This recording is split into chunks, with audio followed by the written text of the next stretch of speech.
বিসমিল্লাহির রহমানির রহিম। আসসালামু আলাইকুম ওরহমতুল্লাহি ওবরাকাতুহু। প্রিয় ভাই ও বোনেরা, আজ আমরা খুব সংক্ষেপে একটি গুরুত্বপূর্ণ বিষয়ে কথা বলবো। আমরা এই দুনিয়াতে খুবই অল্প সময়ের জন্য এসেছি। হাদিস শরীফে রাসূল সাল্লাল্লাহু আলাইহি ওয়াসাল্লাম ইরশাদ করেছেন, তুমি এই দুনিয়ায় এমনভাবে থেকো যেন তুমি একজন মুসাফির বা পথচারী। সহিহ বুখারী। আপনি চিন্তা করে দেখুন, একজন মুসাফির যখন পথে থাকে, সে কি কখনো রাস্তায় বসে নিজের জন্য প্রাসাদ বানায়?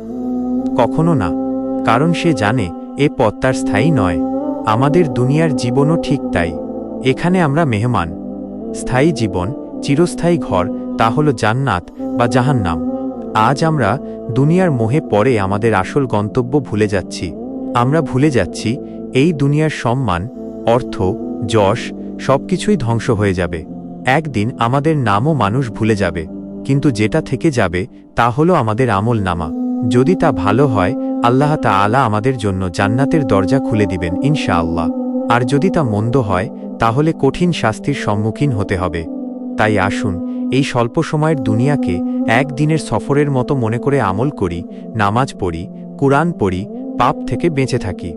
আল্লাহ আমাদের সবাইকে সৎ পথে চলার তাওফিক দান করুন। আমিন।